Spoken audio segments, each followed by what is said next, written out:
오는 시냇가에 심은 나무라. 오는 시냇가에 심은 나무라. 하나님의 사랑 안에 믿음 뿌리 내리고 주의 뜻대로 주의 뜻대로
네, 이 세상 가장 귀한 말은 예수님께서 우리를 사랑하신다는 그 말씀입니다. 이 반갑고 귀한 말을 함께 예배하는 이들에게 전해주었으면 좋겠습니다. 이 시간 하나님께서 장로님을, 권사님을, 집사님을, 권찰님을, 성도님을 아주 많이 사랑하십니다 라고 함께 얼굴 보면서 밝은 미소로 함께 인사했으면 좋겠습니다. 하나님께서 집사님 사랑하십니다. 하나님께서 우리 형제님을 사랑하십니다.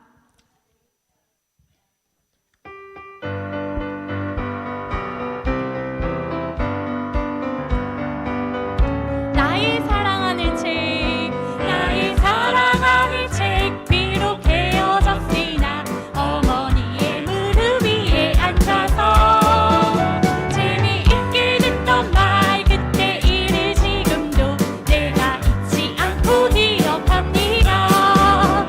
귀하고 귀하다 우리 어머니가 들려주시던 재미있게 듣던 말이 책 중에 있으니 이 성경 심히 사랑합니다. 나의 사랑하는 책, 나의 사랑하는 책 비록 헤어졌으나 어머니의 무릎 위에 앉아서 재미있게 듣던 말 그때 일을 지금도 내가 잊지 않고 기억합니다. 옛날 용맹스럽던 다니엘의 경험과 유대 임금 다윗 왕의 역사와 주의 성지 엘리야 바람 타고 하늘에 올라가던 일을 기억합니다. 귀하고 귀하다 우리 어머니가 들려주시던 재미있게 듣던 말이 책 중에 있으니 이 성경 심히 사랑합니다. 예수 세상 계실 때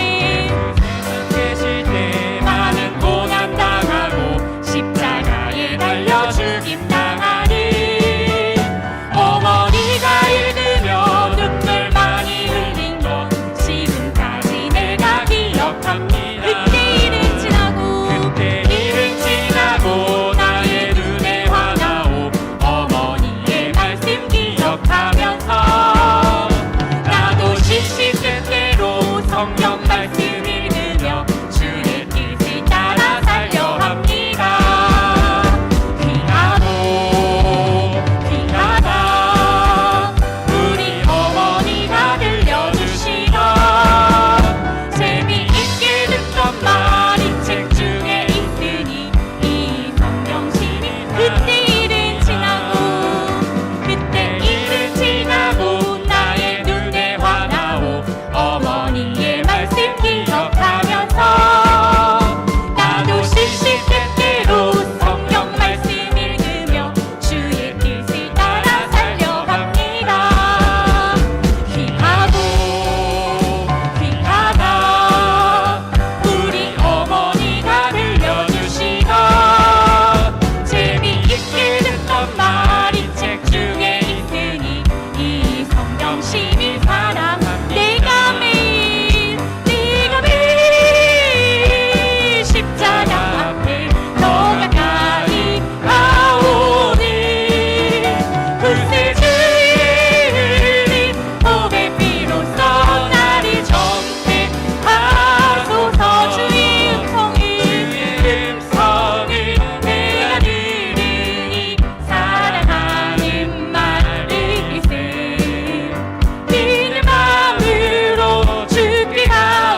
가정 가운데 이 찬양의 가사와 같은 복들이 넘쳐나기를 소망합니다.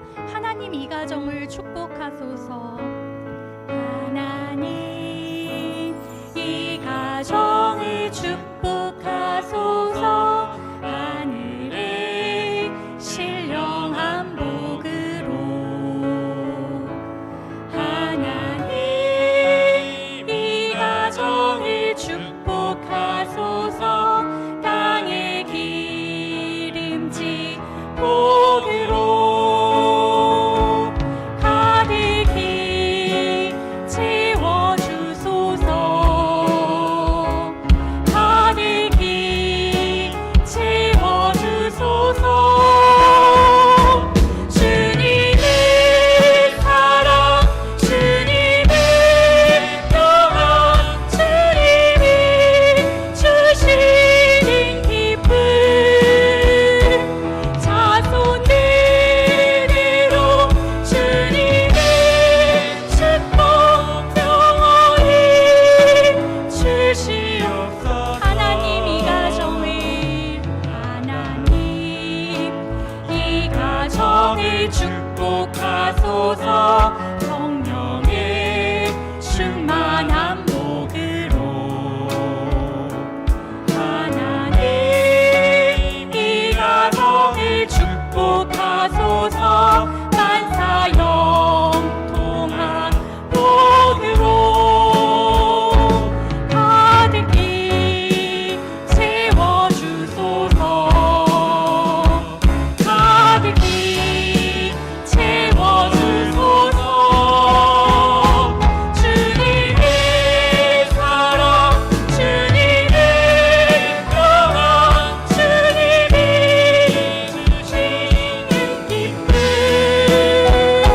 자손들으로 주님의 축복 영원히 주시. 가득히 채워주소서. 가득히 채워주소서. 가득히 채워주소서. 주님의 사랑, 주님의 평안, 주님이 주시는 기쁨, 자손들으로 주님의 축복 영원히 주시옵소서. 하나님의 사랑을 사모하는 자, 하나님의 평안을 바라보는 자, 너의 모든 것 창조하신 우리 주님이 너를 얼마나 사랑하시는지. 하나님께 찬양과 경배하는 자, 하나님의 선하심을 닮아가는 자, 너의 모든 것 창조하신 우리 주님이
예배를 통하여 하나님의 선하심을 닮아가기를 소망합니다.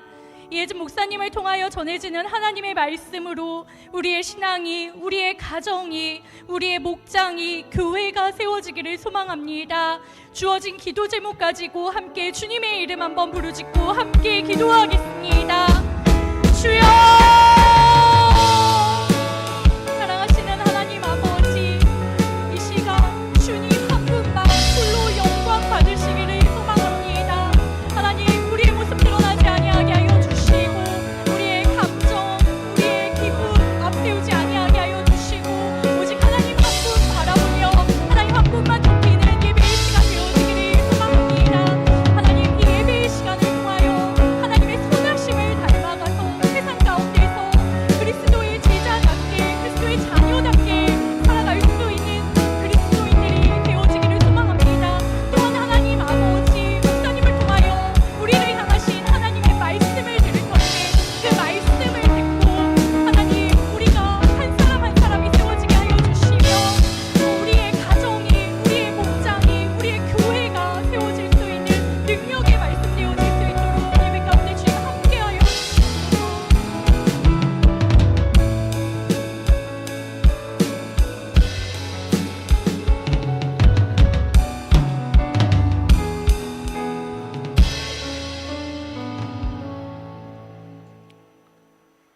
함께 묵도하심으로 주일 저녁 예배 하나님 앞에 드립니다.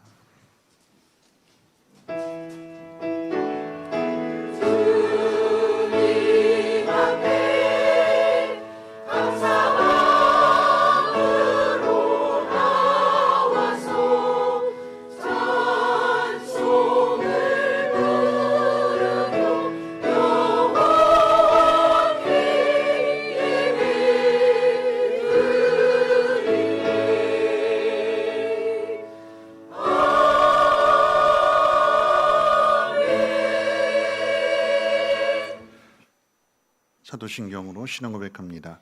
전능하사 천지를 만드신 하나님 아버지를 내가 믿사오며 그 외아들 우리 주 예수 그리스도를 믿사오니 이는 성령으로 잉태하사 동정녀 마리아에게 나시고 본디오 빌라도에게 고난을 받으사 십자가에 못 박혀 죽으시고 장사한 뒤 사흘 만에 죽은 자 가운데서 다시 살아나시며 하늘에 오르사 전능하신 하나님 우편에 앉아 계시다가 저리로서 산자와 죽은 자를 심판하러 오시리라. 성령을 믿사오며 거룩한 공예와 성도가 서로 교통하는 곳과 죄를 사하여 주시는 곳과 몸이 다시 사는 곳과 영원히 사는 것을 믿사옵나이다. 아멘. 찬송가 384장, 통일찬송가로는 434장 찬송 후에 강수현 권사님 기도해 주시겠습니다.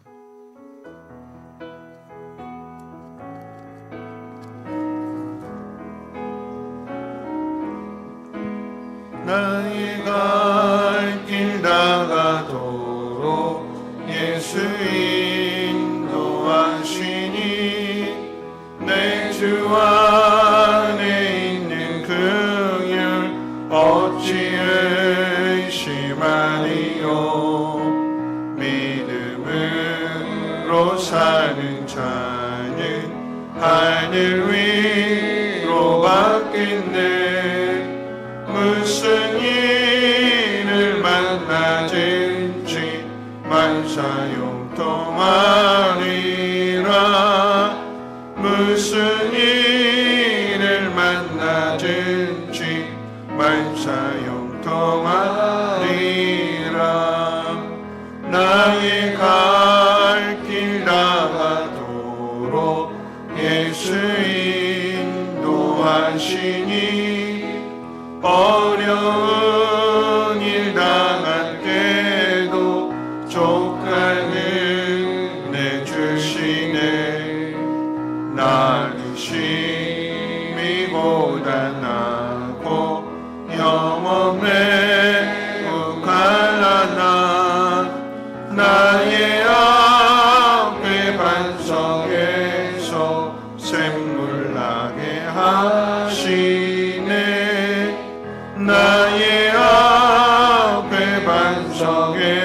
주셔서 샘물 나게 하시네.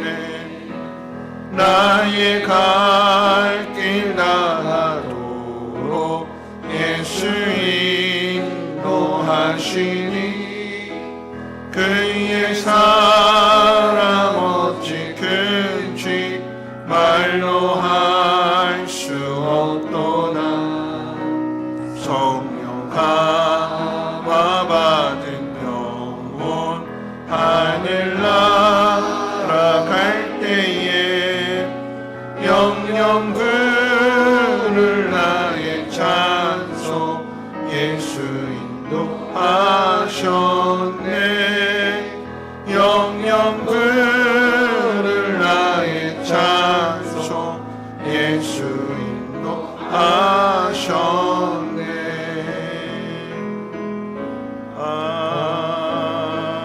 아멘. 다 같이 기도하시겠습니다.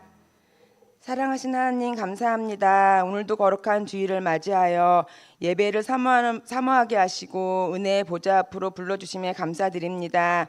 우리의 힘으로 나온 것이 아닌 성령님의 인도하심으로 이 자리에 왔으니 이 예배 가운데 임재하여 주셔서 우리의 예배를 받으시옵소서.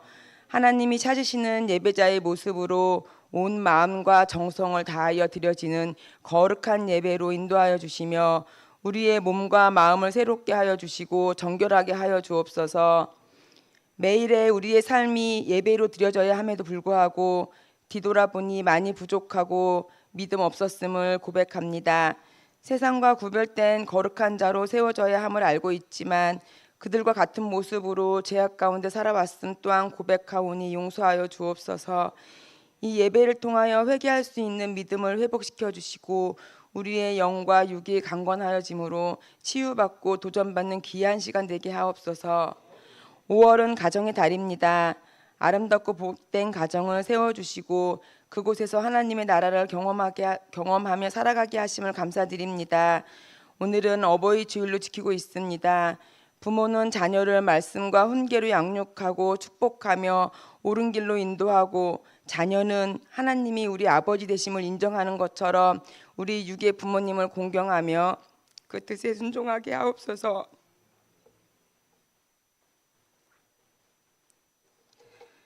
밤낮으로 우리 자녀를 위해 헌신하고 눈물로 기도하는 부모님을 기억합니다.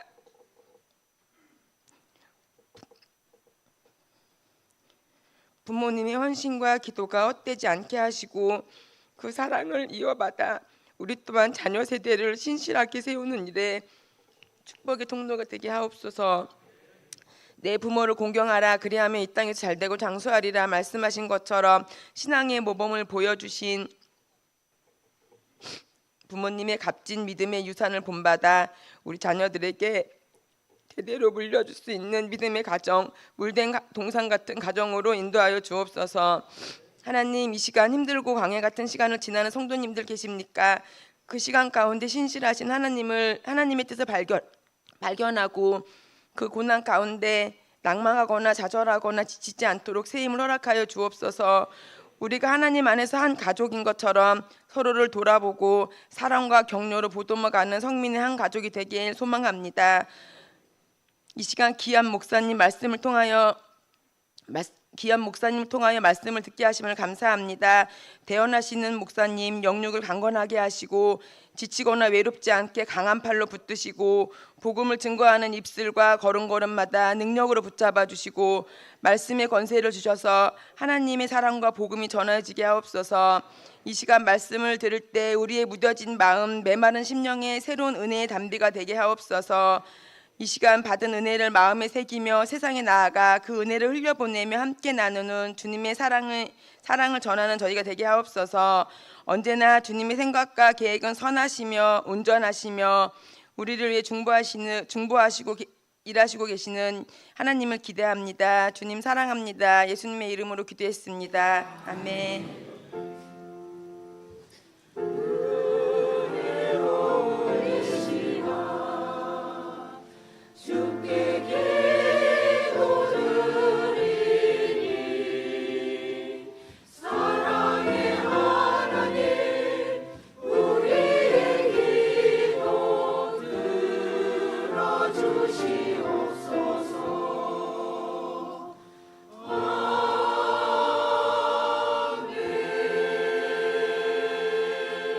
네, 교회 소식은 주보를 참고해 주시고 저는 화요일부터 금요일까지 이제 가정교회 이제 컨퍼런스가 있는데 화요일부터 목요일까지는 이제 목자 목녀의 삶 과목을 이제 수강하게 되고 목요일날 금요일날 이어지는 또 이제 배본초 교수님의 성령을 따르는 삶에 대한 세미나가 있어서 이어서 이렇게 금요일까지 마치고 올 예정입니다. 담임 목사가 자리에 없기 때문에 많은 기도해 주시기를 부탁드리겠고요. 또 목장 전환하는 그런 모든 문제에 있어서 여러분들 더 많은 관심과 기도를 부탁드려 봅니다. 하나님 말씀 보도록 합니다. 하나님 말씀은 사도행전 4장 1절로 22절까지 보시겠습니다. 사도행전 4장 1절로 22절까지의 말씀을 한 절씩 교독으로 읽도록 하겠습니다. 사도행전 4장 1절로 22절까지. 사도들이 백성에게 말할 때 제사장들과 성전 맡은 자와 사두개인들이 이르러 예수 안에 죽은 자의 부활이 있다고 백성을 가르치고 전함을 싫어하여 그들을 잡음에 날이 이미 저물었으므로 이튿날까지 가두었으나 말씀을 들은 사람 중에 믿는 자가 많으니 남자의 수가 약 5천이나 되었더라. 이튿날 관리들과 장로들과 서기관들이 예루살렘에 모였는데 대제사장 아나스와 가야바와 요한과 알레산더와 이 대제사장이 군중이 다 참여하여 사도들을 가운데 세우고 묻되 너희가 무슨 권세와 누구의 이름으로 이 일을 행하였느냐? 이에 베드로가 성령이 충만하여 이르되 백성의 관리들과 장로들아 만일 병자에게 행한 착한 일에 대하여 이 사람이 어떻게 구원을 받았느냐고 오늘 우리에게 질문한다면 너희와 모든 이스라엘 백성들은 알라. 너희가 십자가에 못 박고 하나님이 죽은 자 가운데서 살리신 나사렛 예수 그리스도의 이름으로 이 사람이 건강하게 되어 너희 앞에 섰느니라. 이 예수는 너희 건축자들의 버린 돌로서 집 모퉁이의 머릿돌이 되었느니라. 다른 이로서는 구원을 받을 수 없나니 저나 사람 중에 구원을 받을 만한 다른 이름을 우리에게 주신 일이 없음이라 하였더라. 그들이 베드로와 요한이 담대하게 말함을 보고 그들을 본래 학문 없는 범인으로 알았다가 이상히 여기며 또 저는 예수와 함께 있던 줄도 알고 또 병 나은 사람이 그들과 함께 서 있는 것을 보고 비난한 말이 없는지라. 명하여 공회에서 나가라 하고 서로 의논하여 이르되 이 사람들을 어떻게 할까? 그들로 말미암아 유명한 표적 나타난 것이 예루살렘에 사는 모든 사람에게 알려졌으니 우리도 부인할 수 없는지라. 이것이 민간에 더 퍼지지 못하게 그들을 위협하여 이후에는 이 이름으로 아무에게도 말하지 말게 하자 하고 그들을 불러 경고하여 도무지 예수의 이름으로 말하지도 않고 가르치지도 말라 하니 베드로와 요한이 대답하여 이르되 하나님 앞에서 너희의 말을 듣는 것이 하나님 말씀을 듣는 것보다 옳은가 판단하라. 우리는 보고 들은 것을 말하지 아니할 수 없다 하니 관리들이 백성들 때문에 그들을 어떻게 처벌할지 방법을 찾지 못하고 다시 위협하여 놓아주었으니 이는 모든 사람이 그 된 일을 보고 하나님께 영광을 돌림이라. 이 표적으로 병 나은 사람은 46세나 되었더라. 아멘. 호산나 찬양대회 찬양 읽겠습니다.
기도하겠습니다.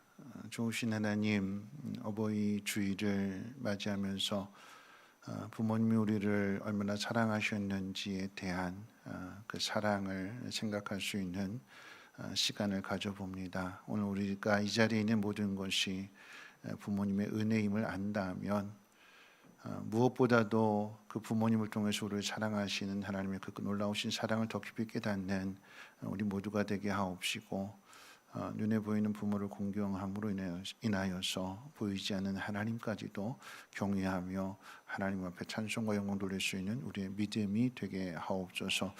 귀한 예물 올려드리게 될 때에 하나님 이 믿음과 또 귀한 예물이 하나님께 아름답게 잘 사용되어져서 보다 더 많은 사람들, 하나님 사랑하지 못하는 그런 가정들이 회복되게 하시고 하나님의 사랑을 깨달음으로 저들도 하나님의 그 품 안으로 돌이킬 수 있는 은혜로 하나님 함께해 주옵소서.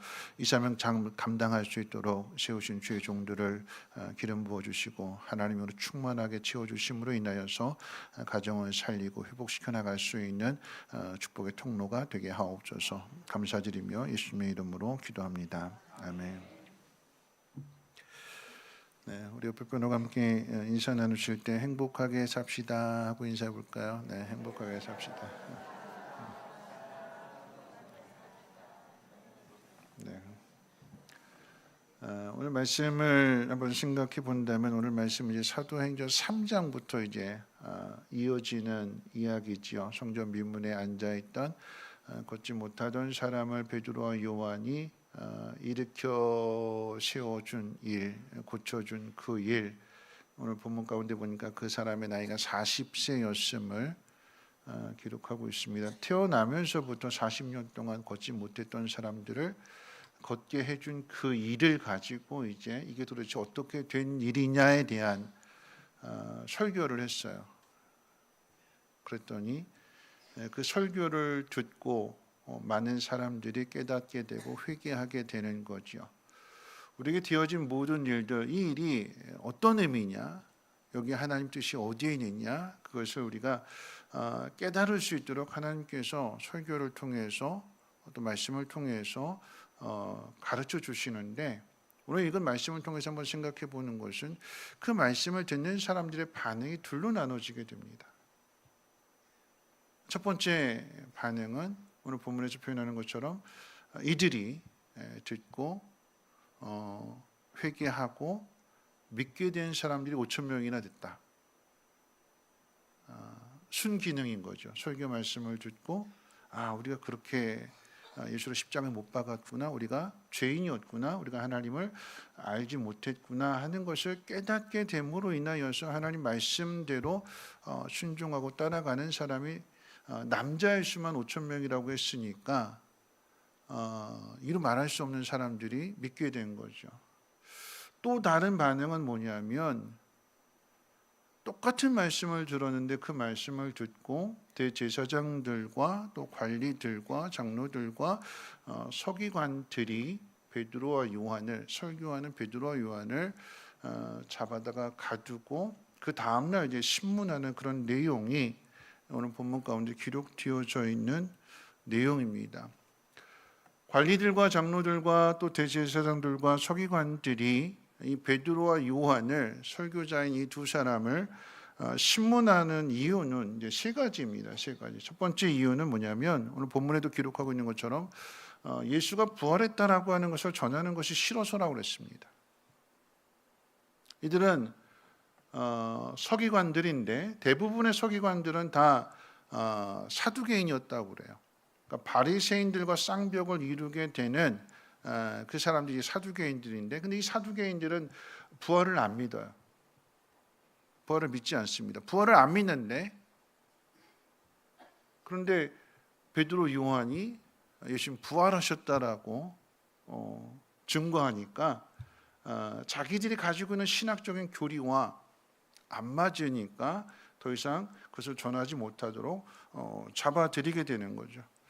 두 번째 이유는 이들이 예수를 죽인 사람들이기 때문에, 예수를 죽였는데, 예수를 죽이면 다 끝날 줄 알았는데 예수를 죽였더니 그 예수가 다시 살아났다고 40년 동안 걷지 못했던 사람을 일으켜 세운 다음에 그 표적을 보여준 다음에 이것은 우리가 한 것이 아니라 예수의 이름으로 한 거다, 예수가 한 거다라고 이야기를 하게 되니까 자신들의 죄가 생각나서 이제 반대하게 되는 거죠. 자, 세 번째 이유는 성전 무용론 때문에 이들을 잡아다가 신문하게 되는데, 성전 무용론이라고 하는 것은 뭐냐면 베드로가 설교할 때 그렇게 설교했거든요. 너희가 예수를 믿고 죄 사함을 받아라. 예수를 믿으면 죄 사함을 받는다라고 하는 메시지거든요. 그러면 죄는 하나님이 용서해 주는 건데 어떻게 목수의 아들 나사렛 예수가 죄를 용서해 줄 수 있을까? 십자가에 못 박혀 죽은 예수가 어떻게 죄를 용서해 줄 수 있을까? 그러면 구약 율법에 구약의 시대는 성전 중심의 그런 시대였는데, 그러면 성전에서 드리는 그 제사는 성전 제사를 통해서 죄사함을 받게 되는데, 그러면 예수의 이름을 믿고 죄사함 받는다라고 하면 성전이 의미가 없어지는 거 아니냐? 성전에서 드려지는 그 제사가 아무런 의미가 없어지는 거 아니냐? 그렇게 되면 어떻게 되느냐? 다 이들이 그 성전을 통해서 쉽게 표현하면 밥 먹고 사는 사람들인데, 그런데 성전이 없어지게 되면 자기 직장을 잃게 되는 거고 자기 자리를 잃게 되는 거죠. 그래서 그 가르침이, 그 설교 내용이 자기들에게 맞지 않은 거예요. 그래서 잡아다가 지금 신문하고 있는 상황입니다. 여러분, 이 말씀을 통해서 한번 생각해 본다면, 여러분, 사람은 하루아침에 변하지 않습니다. 예수님을 죽였던 사람들이 똑같이 베드로와 요한도 죽이려고 하고 있습니다. 왜 이렇게 똑같은 모습을 보이냐라고 한다면, 죄인의 본성을 가지고 태어났고 또 뿐만 아니라 죄인의 본성을 가지고 오랫동안 살아왔기 때문에 그 중심은 언제나 항상 자기 중심적입니다. 교육은 조기 교육이란 말이 있잖아요. 어릴 때 뭐 영어도 그렇고 언어도 그렇고 어릴 때 데려가서 이렇게 현실에 부딪혀서 살게 하면 아이들은 금방 습득을 해요. 나이가 들어가지고 다른 나라 가서 언어를 배운다? 이런 미국에 이민 가가지고 뭐 10년, 20년 살아도 영어 못 하시는 분들이 있대요. 왜 그럴까요? 한인들 사는 데 가서 사니까 굳이 배우려고 하지 않고 그냥 늘 하던 대로 하려고 하니까 안 변한대요. 이런 교육은 어릴 때 시켜야 되는 거지, 나이 들어서 이렇게 뭔가를 바꾸려고 한다면 안 바뀌어진대요. 제가 이제 수영록교육 로드맵 갔을 때 이 멤버 선발하게 되는데 그 기준이 50대 넘어가면 안 뽑는데요. 왜 안 뽑나 그랬더니 아무리 가르쳐줘도 안 바뀐대요. 안 바꾼대요. 늘 지금까지 50년 동안 해왔던 것이 이게 아주 고착화되어서 그걸 바꾸려고 하지 않기 때문에 그보다 좀 더 젊은 사람들을 데려다가 가르쳐주는, 그러니까 50대 넘어가면 고집이 세워지게 되고 또 50대 넘어가게 되면 그동안 살아오면서 많이 힘들고 어려운 일들이 있었잖아요. 많이 힘들고 어려운 일들을 겪을 때마다 그 속에서 자기를 지키고 자기를 보호하는 그런 것들이 계속 훈련되어져 왔기 때문에 늘 자기중심적으로 내가 살아야 되는 거고 내가 우선이 되어야 되는 거고 그 모든 고난의 상황 속에서 나를 지키는, 그렇게 50년 동안을, 그렇게 오랫동안을 살아왔기 때문에 그렇게 고착화된 것은 쉽게 바꿀 수 없다라고 하는 거죠. 힘들고 어려운 시간들을 거치면서 자수성가한 사람들에게, 그래서 어느 정도 자리를 좀 잡았어요. 안정된 그런 환경 가운데 살아갑니다. 그런 분들에게 예수 믿으라고 하면 쉽게 믿을까요? 안 믿어요. 왜냐하면 자기 자신을 자기가 지키면서 살아왔거든요. 그래서 이만큼 이루었다고 생각하거든요. 굳이 여기에 뭔가 새로운 것을 바꾸려고 할 필요가 없다고 생각하게 되니까 어떻게 해요? 계속 자신이 살아왔던 그 방식대로 살겠다고 고집하면서 그 길을 걸어가는 것입니다. 예수님을 죽였던 사람들이 또다시 베드로와 요한을 죽이려고 한다라고 하는 사실을 우리는 기억해야 될 것입니다. 그러면 여러분 이 모습 속에서 한번 생각해 볼 것은 이 사람들 안 바뀌는구나. 포기해야 되는 걸까요?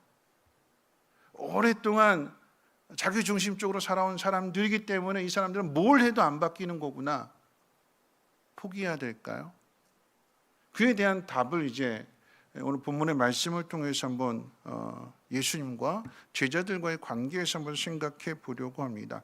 오늘 이 본문을 읽으면서 오늘 본문 말씀을 묵상하면서 저는 이제 이 말씀 가운데 본문 1절부터 22절까지 내용 가운데 베드로가 또다시 설교하는 이제 그런 내용 속에서 두 가지 이제 표현이 눈에 들어오게 되는데 첫 번째 표현은 뭐냐면 4절 말씀인데 우리 4절 같이 한번 읽어볼까요? 본문 말씀 4절을 한번 읽어봅니다. 시작.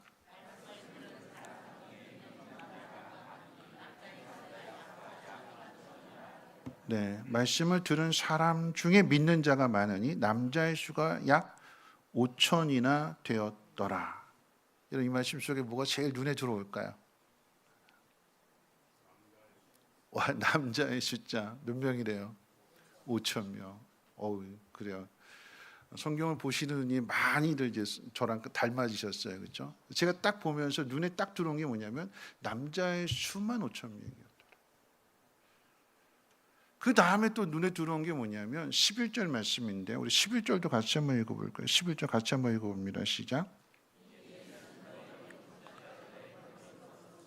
신 모퉁이에 머릿돌이 되었느니라. 여러분 이 말씀 속에서 제 눈에 딱 들어온 건 뭐냐면 건축자들이 버린 돌로서 친 모퉁이에 머릿돌이 되었느니라. 이 두 표현이 제 눈에 쏙 들어오게 됐어요. 남자의 수만 5천 명이었다라고 하는 이 표현은 어디서 봤지요? 보리떡 5개, 물고기 2마리, 오병이어의 기적을 행하였을 때에 모든 사람들이 다 배부르게 먹고 남은 것을 이제 거둬들였을 때 12바구니가 남았는데 그 배부르게 먹은 사람들의 숫자를 표현할 때에 남자의 수만 5천 명이었더라. 똑같은 표현이에요. 남자의 수만 카운트하게 될 때에 어린아이들이나 노약자들이나 여자분들이나 이거 다 제하고 남자의 수만 5천 명이었더라. 두 번째 이제 11절에서 이야기했던 건축자들이 버린 돌로서 친 모퉁이에 머릿돌이 되었다라고 하는 이 표현은 시편 118편의 구약 성경에 한 시인이 고백한 말씀인데 건축자가 이거 쓸모없다고 버렸는데 그 버려진 돌이 친 모퉁이의 가장 중요한 머릿돌이 되었다. 여러분 이 말씀을 시편 118편의 말씀을 예수님께서 마태복음 21장에서 이 말씀 그대로 인용해서 가르치셨어요. 누구한테 가르치셨느냐? 대제사장과 바리새인들에게 가르쳐 주셨어요. 시편 118편의 말씀을 그대로 인용해서. 그런데 그 예수님께서 인용하신 그 말씀을 지금 누가 인용해서 말씀을 전하고 있냐면 베드로와 요한이 예수님께서 가르쳐 주셨던 그 말씀, 그때 하셨던 그 말씀을 지금 인용해 가지고 똑같이 말씀하고 있는 상황인데 상황이 똑같아요. 마태복음 21장의 내용 가운데 보면 예수님께서 건축자가 버린 그 돌이 집 모퉁이에 머릿돌이 되었다. 이 말씀을 인용하셔서 말씀을 증거하게 될 때 그 말씀을 들은 사람들이 예수님 말씀을 듣고 어떤 반응을 보였냐? 어떻게 하면 이 예수를 잡아 죽일까 의논했대요. 말씀을 듣고 예수님 말씀이기 때문에 말씀을 듣고 회개하고 우리가 그랬구나. 우리가 예수님 무시했구나. 외면했구나. 받아들이지 않았구나. 회개하는 것이 아니라 오히려 그 말씀을 듣고 어떻게 하면 이 예수를 죽일 수 있을까? 반대한다는 거죠. 그런데 베드로와 요한이 예수님께서 하신 그 말씀을 그대로 인용해서 말씀을 전했는데 그 말씀을 들은 사람들이 대제사장과 관리들과 장로들과 서기관들이 그 말씀을 듣고는 지금 똑같이 베드로와 요한을 잡아서 지금 죽이려고 하는 그런 상황이 되는 거잖아요. 그럼 무슨 이야기인가 하면 예수님께서 행하셨던 그 일들을 지금 누가 똑같이 하고 있는 거예요. 베드로와 요한이 똑같이 하고 있다라고 하는 것입니다. 예수님께서 보리떡 5개 물고기 2마리를 가지고 남자의 수만 5,000명을 배부르게 먹이신 그 일, 단순하게 그 일로 끝나는 것이 아니라 이것이 표적이다 그러셨어요. 표적이다. 표적이다 말씀하시면서 내가 생명의 떡이다라고 하는 것을 가르쳐 주시기 위한 표적이었거든요.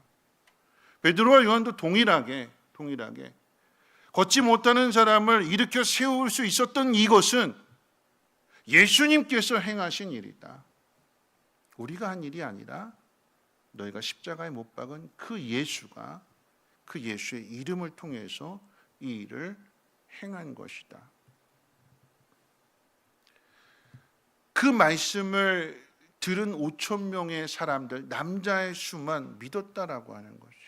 그러니까 예수님이 행하신 그 모습을 예수님의 제자가 된 이 베드로와 요한이 그대로 보여주고 나타내고 있는 것입니다. 그런데 한번 생각해 볼 것은요, 이 제자들이 처음부터 그러니까 예수님 제자로 부름받고 예수님과 함께 사역을 하면서 같이 있게 될 때에 여러분 이 제자들이 처음부터 이런 제자들이었을까요? 그런 게 아니잖아요. 이제 오늘 어버이 주일을 맞이하면서 이제 오늘 거기에 조금 이제 포커스를 맞춰서 부모와 자녀의 관계 속에서 스승과 제자의 관계 속에서 가르침 받는 사람과 또 배우는 가르치는 사람의 그 관계 속에서 한번 생각해 본다라고 하면 베드로와 요한이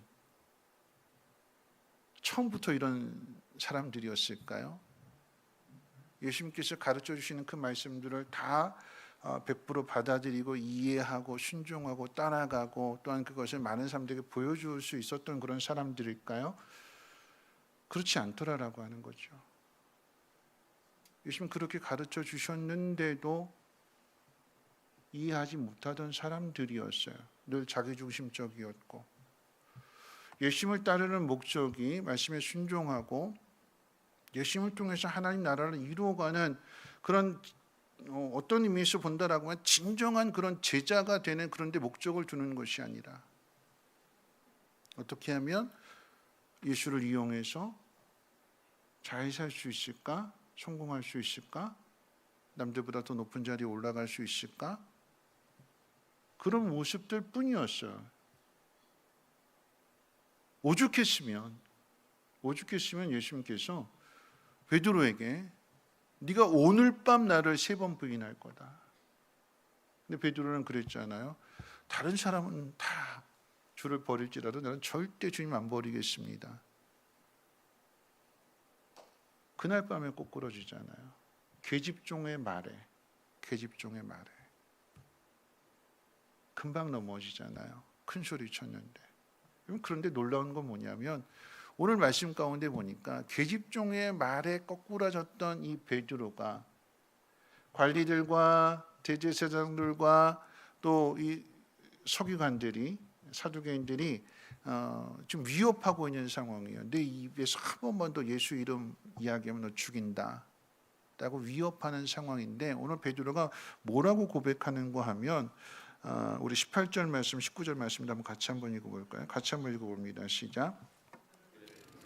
경고하여 도무지 예수의 이름으로 말하지도 말고 가르치지도 말라 하니 베드로와 요한이 대답하여 이르되 하나님 앞에서 너희의 말을 듣는 것이 하나님 말씀을 듣는 것보다 옳은가 판단하라. 계집종의 말에 고꾸라졌던 베드로가 오히려 그보다 더 큰 힘을 가지고 있는 사람들의 위협 앞에서 사람 말 듣는 게 옳으냐 하나님 말씀 듣는 게 옳으냐 나는 하나님 말씀을 따르겠다라고 하는 신앙의 고백을 하는 모습을 보게 됩니다.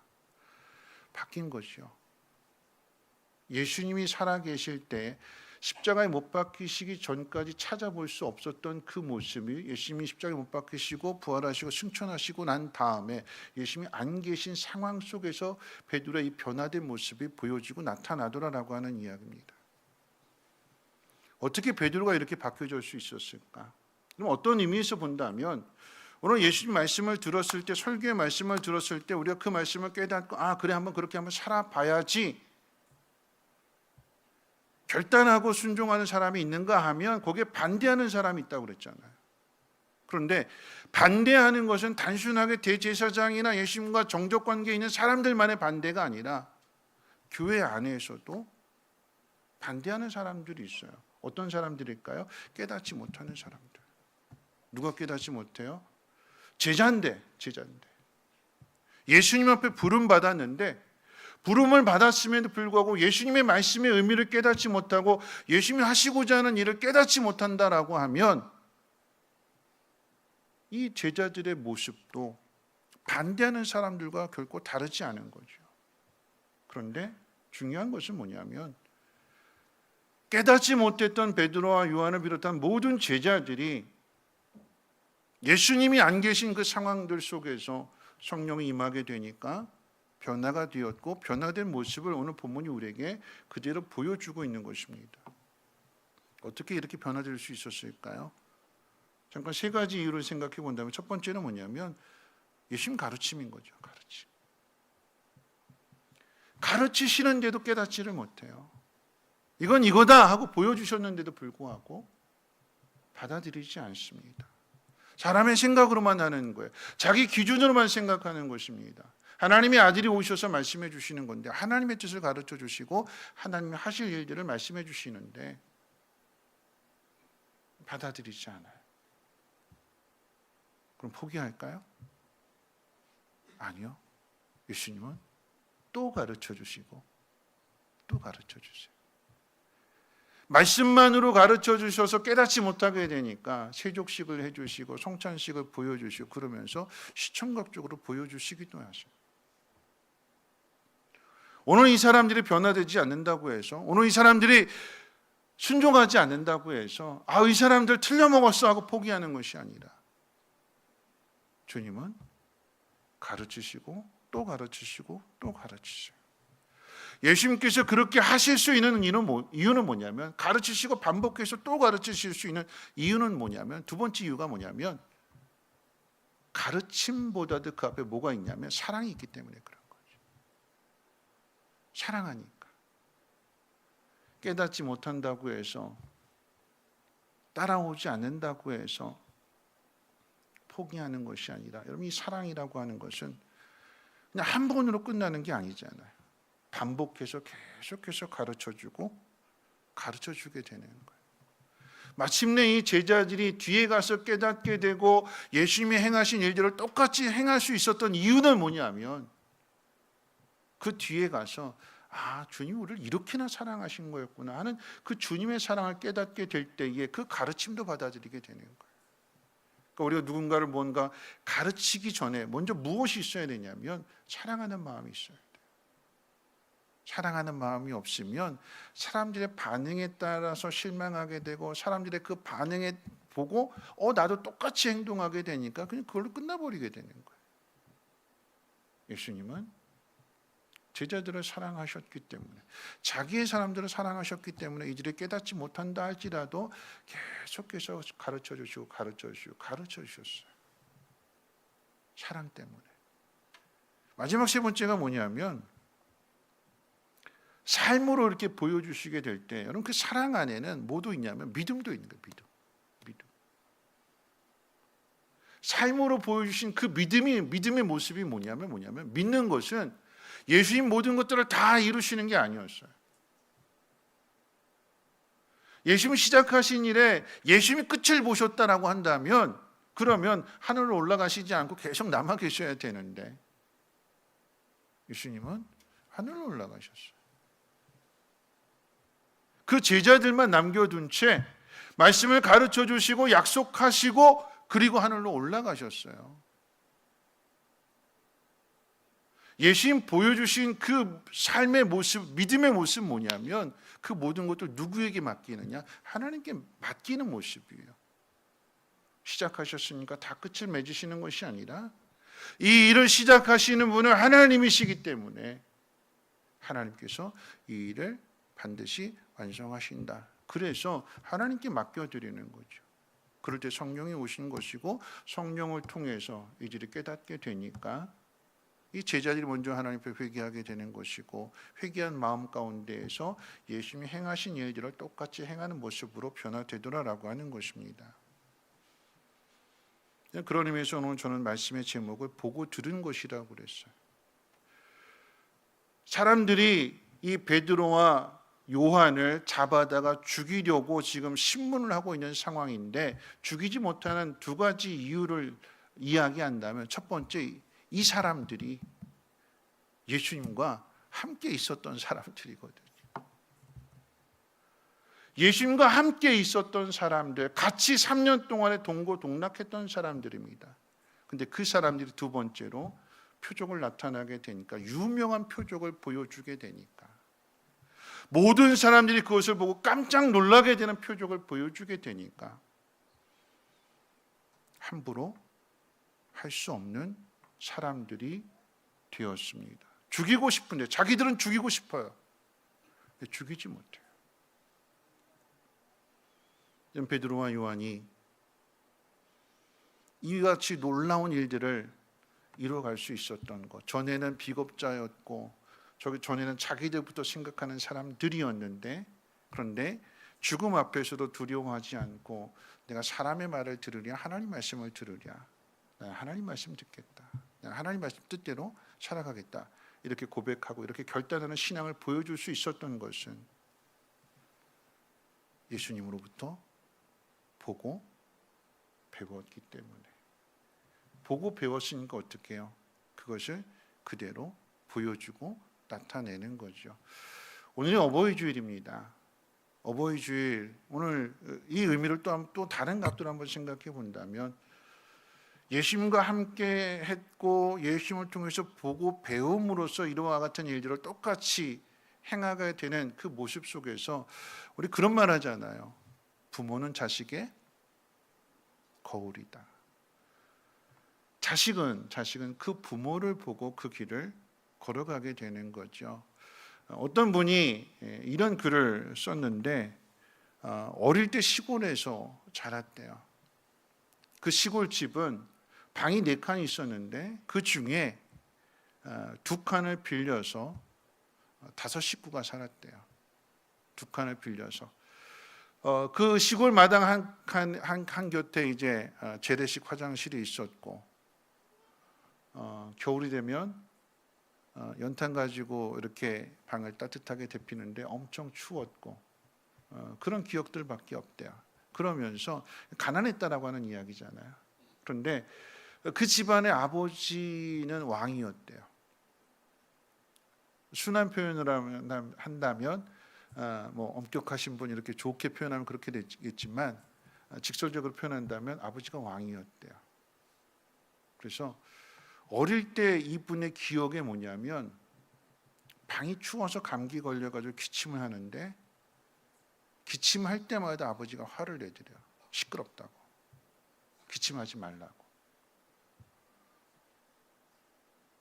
기침이 하고 싶다고 하는 게 아니잖아요. 이게 나오는 건데, 그래서 이불을 푹 뒤집어 쓰고 이 목이 막 간질간질하고 막 그냥 끌어올리는데도 불구하고 이 기침을 억제하는 것은 아버지의 그 소리가 무서워서, 그래서 억제했던 그런 기억들이 어릴 때 그 기억으로 남아있대요. 그래서 커서도 기침을 자기가 마음대로 못하게 되는데, 이제 아버지가 이제 70순이 넘으셔가지고 이제 지금 이제 건물 관리인으로 일하고 계신다고 하는데, 어느 날 전화가 왔대요. 전화가 왔는데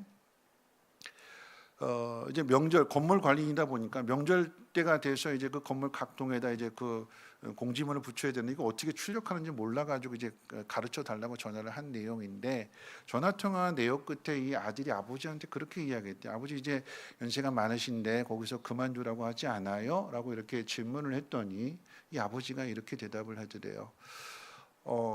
그런 말은 안 하고 내가 착하잖아. 나만큼 착한 사람이 어디 있어? 하면서 이렇게 아들한테 이야기를 했는데, 아들이 아버지랑 통화를 하면서 그 말에 놀랐대요. 그러면서 속으로 아버지가 착하다고요?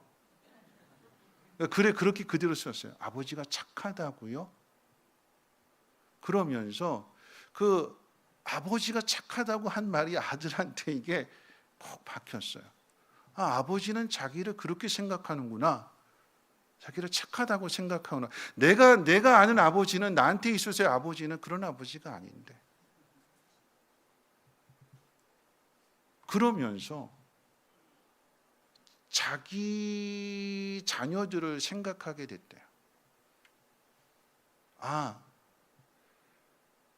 아버지가 그 어릴 때 그렇게 막 화를 내고 기침하는 것까지도 화를 냈던 그 이유가 뭐냐면, 다 그때는 다 어렵고 뭐 학교 다니고 등록금 내야 되고 막 그런 상황이다 보니까 아버지 삶이 너무나 무겁고 힘드니까 그걸 어디다 풀 수가 없으니까 그냥 애들한테 푼 거였는데, 어린 아이의 입장에서는 이게 다 상처가 되었고, 그래서 아버지의 관계가 서먹서먹했고 아버지에 대한 부정적인 생각이 가득했는데, 그래도 자식이기 때문에 어쩔 수 없어서 이렇게 연을 이어가고 있었는데, 그 전화 한 통에 아버지가 착하다고 하는 순간에 이렇게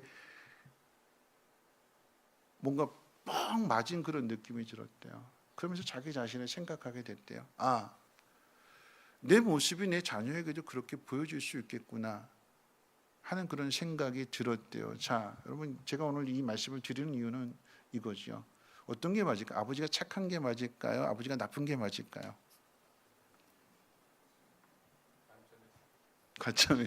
관점의 차이죠. 맞아요. 관점의 차이예요. 아버지가 그때는 그 상황 속에서 그랬어요. 그런데 7순이 넘어서도 똑같이 옛날 그 모습 그대로일까요? 아니죠. 조금은 달라지지 않았을까요? 그런데 이 아들의 입장에서는 그 아버지의 과거의 그 모습만으로 가득 채워져 있는 거예요. 상처받았으니까. 과거에 받았던 그 생각을 가지고 지금의 모습으로 생각해 본다면, 우리 집사님 얘기했던 것처럼 관점의 차이가 되는 거예요. 왜 이 말씀을 드리는가 하면, 오랫동안 한 가정 안에서 부모로부터의 함께 있었던 시간들을 통해서 받은 그 기억들, 어떤 상처들, 좋은 것도 있지만 부정적인 모습들이 한 사람의 인격에 있어서, 한 사람이 성장하는 데 있어서의 상처가 되고 아픔이 될 수 있다라고 하는 이야기예요. 이 모든 모습들이 어디서 만들어지느냐 하면, 함께 있었던 시간들을 통해서 만들어지게 되는 거죠. 사람의 모습은요, 완전하지 않기 때문에 100% 온전한 모습을 보여줄 수는 없어요. 그렇기 때문에 주님이 우리와 하나가 되시는 거예요. 우리가 구원받았다라고 하는 것은 예수님 우리와 한 몸을 이루시는 것이고, 교회로 비유한다라고 하면 예수님께서 머리가 되시고 우리는 각 지체가 되는 거죠. 하나가 된 그 모습 속에서 함께 있는 시간들, 말씀해 주시고 가르쳐 주시고 우리는 따라가야 되는 그 모습 속에서 우리는 누구를 닮아가게 되느냐? 주님을 닮아가게 되는 거죠. 자라온 환경들 속에서 육신의 부모로부터 상처받은 모습들이 있을 수 있습니다. 그렇기 때문에 그 상처받은 모습들 어루만져 주시고 우리를 고쳐 주시고 다시 회복시켜 주시기 위해서 주님이 우리와 함께 하시는 거예요. 세상은 절대 안 변한다고 이야기하지만 그럼 제자들이 변했잖아요. 제자들이 바뀌었어요. 바뀔 수 있었던 것은 뭐냐면 예수님이 계속해서 가르쳐 주셨어요. 그 가르침은 사랑으로부터 시작된 가르침이었고요. 그리고 그 모든 것을 예수님께서 다 이루려고 하신 것이 아니라 하나님께 맡겨드리고 가셨어요. 누가 하실까요? 하나님이 하실 거예요. 하나님. 우리도 마찬가지입니다. 뭔가 우리가 끝을 보려고 하는데 그래서 거기서 조급함이 나오게 되는 거예요. 우리가 할 일은요, 맡겨드리는 거예요. 오늘 낮설교 가운데 오늘 시간이 짧아서 다 말씀드리지 못했는데 아브라함의 이야기가 그런 이야기예요. 내 힘으로 하려고 하는 것보다도 시간이 걸릴지라도 하나님 이루시는 그 일들이 우리에게 큰 웃음을 주는 일이고 가장 귀한 선물인 것을 우리가 믿는다라고 하면 옳은 일을 계속해서 가르쳐주고 보여주고 나타나게 될 때 지금의 모습은 아닐지라도 시간이 지나서 언젠가는 그 모습을 보이고 나타나게 될 것입니다. 그게 믿음이래요. 그게 믿음. 사람이 하는 일은 불완전하지만, 말씀 마칠게요. 사람이 하는 일은 불완전하지만 하나님이 하시는 일은 완전하신 일입니다. 하나님 우리를 부르셨다면, 그리고 우리를 자녀 삼아 주셨다면 하나님께서 우리를 다듬어 가시고 만들어 가시고 또 가르쳐 주시고 또 가르쳐 주시고 또 가르쳐 주실 것입니다. 하나님이 저와 여러분들을 주님을 닮아가는 그 모습 속에서 또한 우리를 통해서 또 다른 누군가에게 함께 있는 시간들, 가르쳐주는 그 시간들이 결코 헛되지 않도록 아름다운 열매를 거두게 해 주실 줄로 믿습니다. 여러분들의 모습이 또 다른 자녀들에게 좋은 모습이 되어줄 수 있도록 여러분 더 하나님 말씀 앞에 순종하시고 뜻을 따라갈 수 있는 우리 모두가 되시기를 주님의 이름으로 부탁을 드립니다.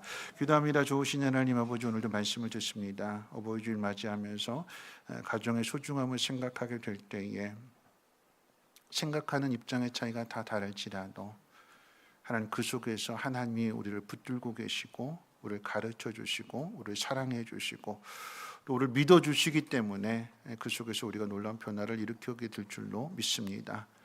부인하고 도망쳤던 베드로가 죽음을 두려워하지 않고 신앙의 고백을 하는 사람으로 변화된 것처럼 하나님 우리를 변화시켜 주시고 우리의 자녀들도 변화시켜 주옵소서. 감사드리며 예수님의 이름으로 기도합니다. 아멘. 우리 슬픈 마음 있는 자 함께 찬송하고 기도하고 주기도 오늘 마칩니다.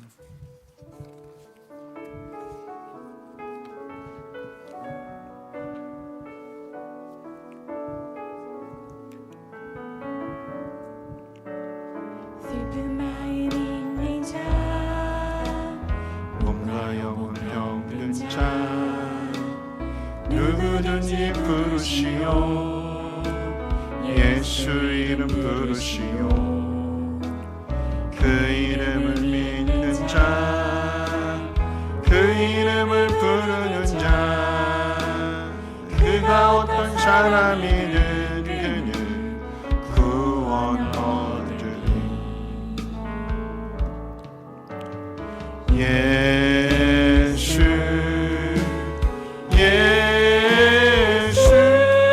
오 능력의 그 이름 예수 나 외쳐 부르네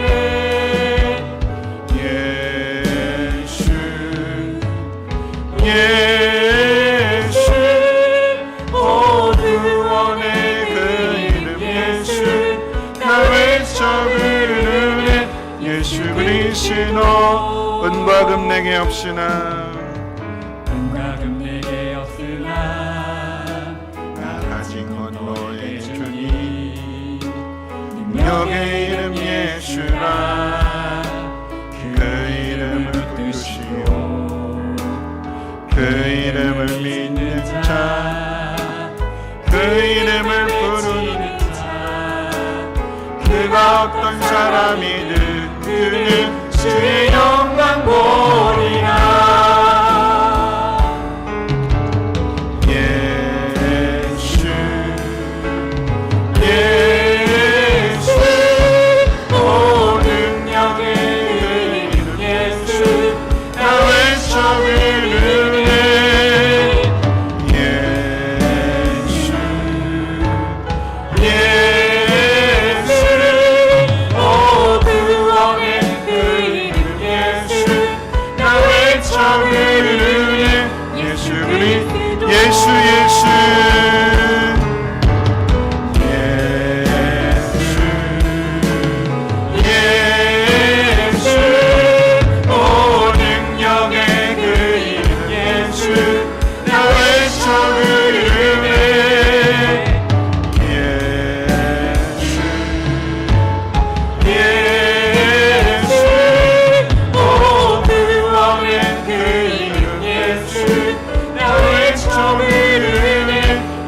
말씀 생각하면서 함께 기도하실 텐데요.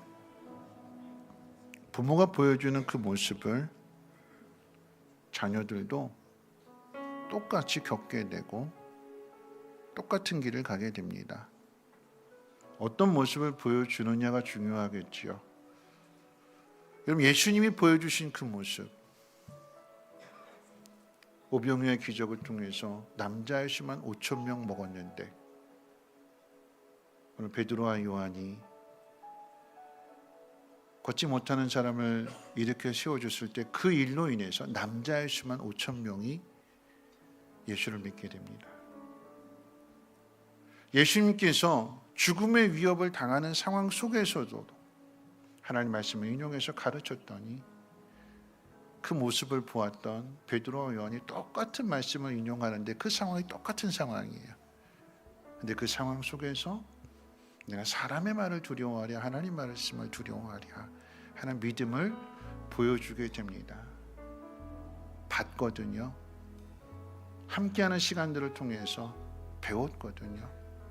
오늘 시간을 함께 기도하게 될 때에 하나님, 내가 하나님 앞에 순종하는 그 모습이, 그리고 내가 걸어가는 그 길이 사랑하는 내 자녀도 함께 걸어가는 길 되게 하시고 변화되게 하시고 하나님의 영광을 나타낼 수 있는 그런 믿음, 그런 가정 되게 해달라고 우리 통성으로 하나님 앞에 기도합니다. 사랑 많으신 하나님 아버지 감사합니다. 오늘도 말씀을 듣습니다. 세상 사람들이 말하기를 부모는 자녀의 거울이라고 그랬습니다. 내가 보여주는 모습이 자녀에게 올바른 신앙의 모습이 되게 하시고 사랑함으로써 포기하지 않고 반복해서 계속해서 가르치고 또 가르칠 수 있는 그런 믿음 있는 모습이 되게 하옵소서. 그러함으로 주님이 행하신 일들을 우리도 행하게 하시고 우리가 행한 그 일을 사랑하는 자녀들도 함께 행함으로 인하여서 하나님 앞에 기쁨 되게 하시고 믿음의 가문이 되게 하시고 이를 통하여 놀라운 표적들이 나타날 수 있도록 하나님 복내려 주시옵소서. 한 주간을 살아가게 될 때에 마음 무너지지 않게 하시고 내 행동이, 내 말이, 또 내 생각이 또 다른 누군가에게 상처가 되지 않는지 돌아보게 하시고 옳은 모습을 보여줄 수 있는 한 주가 되어줄 수 있도록 은혜 베풀어 주시고 모두가 다 행복하고 모두가 다 함께 웃을 수 있는 믿음의 공동체 되게 도와주시옵소서. 감사드리며 예수님의 이름으로 기도합니다. 아멘. 주기도문으로 마칩니다.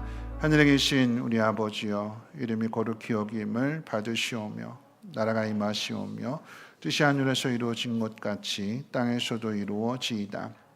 오늘날 우리에게 일용할 양식을 주시옵고 우리가 우리에게 죄 지은 자를 사하여 준 것 같이 우리의 죄를 사하여 주시옵고 우리 시험에 들게 하지 마시옵고 다만 악에서 구하시옵소서.